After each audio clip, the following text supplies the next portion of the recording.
Indivíduos obesos, baixa de testosterona e hormônio feminino. Qual a relação que tem em acumular grandes volumes de gordura e esse desequilíbrio hormonal? Vamos lá. Célula de gordura adipócito. Antes dele nascer, ele chama pré-adipócito, tá? Então, antes desse desenvolvimento celular, é uma pré-célula, digamos assim. Ela desenvolve, ela matura para virar adipócito com estrogênio, que é o hormônio feminino. E altas doses de hormônio androgênico inibem a maturação do pré-adipócito. Então existe um sonho, digamos assim, de que se você conseguir ficar com baixo percentual de gordura por um longo período de tempo e a partir desse momento você fazer o uso de hormônio que deixa uma proporção mais androgênica do que estrogênico, você inibe o estoque de gordura. Lógico. Essa teoria não é certa? Isso é o mundo ideal. Isso é o mundo ideal. O mundo ideal. Depende de quantas calorias a pessoa come, etc. Mas, via de regra, você precisa ter essa aromatização. O que é aromatização? Então, é a conversão de testosterona pela enzima aromatase em estradiol, que é o hormônio estrogênico feminino. Você precisa da aromatização para ocorrer acúmulo de gordura. Eu sei que você vai chegar lá, mas vamos pular umas etapas, o meio é teu. Quando a gente fala em pessoas que têm muita gordura corporal, a gente tem que lembrar que as moléculas elas podem ser hidrofóbicas ou hidrofílicas. A gordura, ela absorve moléculas. Então, por mais que você tenha uma produção excelente de testosterona, ela ficará acumulada no tecido que é parecido com ela. A testosterona é uma molécula hidrofóbica, não gosta de água. Então, existe acúmulo de testosterona na gordura. Somente de testosterona ou também de estradiol? Também de estradiol. Mas então... E aí o indivíduo obeso, para eu dar uma resumida aí nessa piração de vocês.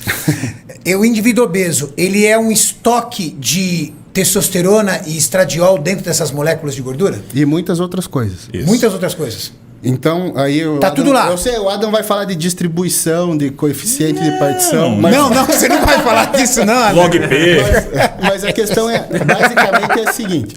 O que se descobriu? Através de cirurgia bariátrica, deu um avanço nessa área. Porque a pessoa perdia 30 quilos muito rápido.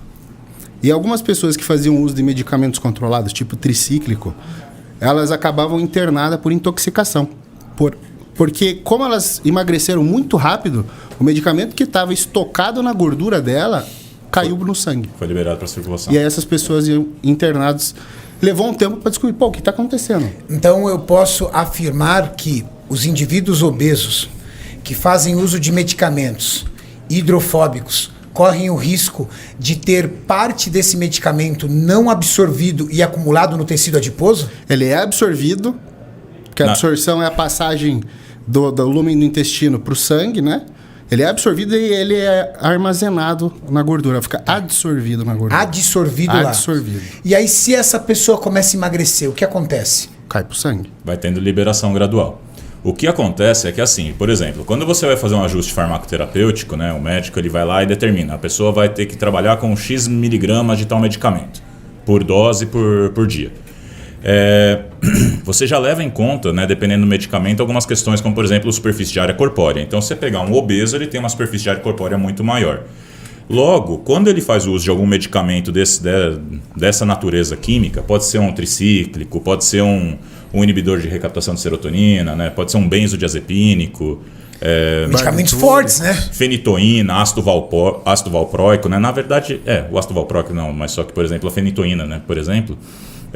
Conforme a pessoa vai emagrecendo, vai tendo liberação disso, né, do tecido que a gente chama de terceiro compartimento, né, para a circulação. Cabe ao profissional, ao terapeuta, refazer o ajuste da dose. Então, conforme a pessoa vai emagrecendo, a dose tende a ser menor, né, as doses subsequentes, porque a concentração plasmática vai estar mais elevada, porque parte vai estar sendo liberado. A mesma coisa vai acontecer com o estradiol. Agora eu vou pegar o meio para o fim que ele tinha comentado. A gente tem que entender que o indivíduo obeso ele pode apresentar um hipogonadismo secundário à obesidade.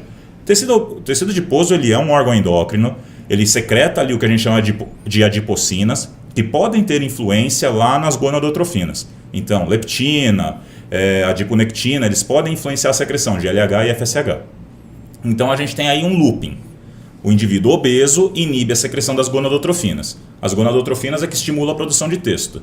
A testo já começa a reduzir, né, porque não está tendo sinalização. E essa testo que ainda tem, no tecido adiposo, ela pode aromatizar. E aí o estradiol ainda vai lá e inibe ainda mais o eixo. E é por isso que vai cair na testosterona do cara. Isso. E aí o que acaba acontecendo? Por que a gente fala que num programa de emagrecimento, dentro de um obeso, a gente tem que trabalhar não com emagrecimento tão absurdo, tão drástico, tão rápido, para que primeiro seja sustentável, né? E ele consiga se manter com aquele novo percentual de gordura. Mas o que a gente observa é o seguinte: ao passo que ele começa a emagrecer, a gente vê uma ascendência na concentração de testosterona. E essa ascendência retroalimenta o processo de emagrecimento. Então, conforme ele vai produzindo mais testo porque está emagrecendo, mais ele emagrece. Porque mais melhora ele queima a gordura. Melhora a sensibilidade à insulina, melhora a oxidação de lipídios. E ele deixa de ser hipogonádico. Então eu vou...